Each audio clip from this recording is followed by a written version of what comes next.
Сәлеметсіздер ме, көрермендер? Мен доктор Ревати Рамасвами, Секундероваттағы Аполло ауруханасынан. Сіздер гистероскопия туралы естіген боларсыздар. Гистероскопия дегеніміз жатырдың ішін өте кішкентай телескоппен көру. Бұл не үшін жасалады? Көп қан кететін адамдарға, аз қан кететін адамдарға, жүктілік пен қиындықтары барларға, бедеулікке шалдыққандарға, бірнеше рет түсіп тастағандарға және тағы басқа көптеген себептерге байланысты біз жатырдың ішіне қараймыз. Бұл үлкен артықшылық, себебі бірнеше жыл бұрын жатырдың ішін тікелей көру мүмкін емес еді. Ал қазір заманауи жабдықтардың арқасында біз жатырдың ішін ғана көріп қоймай, егер полип сияқты ұсақ, жұмсақ өскіндер немесе миомалар тапсақ, оларды сол сәтте алып тастай аламыз. Бұл өскіндер әдетте қатты қан кетудің негізгі себептері болып табылады.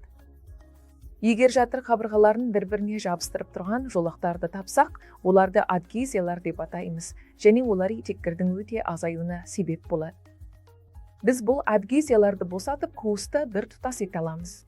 Кейде кейбір әйелдерде туа біткен ақау болады, онда жатыр біреу емес, екеу болып келеді. Жатырда қабырға болады, ол жатыр қуысын екіге бөледі. Осы жағдайлардың бірі жатырдағы перде немесе қабырға деп аталады. Оны оңай анықтап, кесіп тастауға болады. Сонда жатыр қайтадан бір тұтас болады. Сонымен, әрине, қайталанатын түсіктер жағдайында біз осындай адгезия жолақтарын таба аламыз. Кейде жатыр ішінде қабынуларды да анықтай аламыз. Біз жатыр ішіндегі туберкулезді де анықтай аламыз. Сондықтан гистероскопия өте пайдалы құрал, және кейде гистероскопияны ерте жастағы әйелдерге қолдану жатырды алып тастау сияқты үлкен операцияның алдын алуы мүмкін. Сондықтан осы әдісті қолданыңыздар, достар. Рахмет.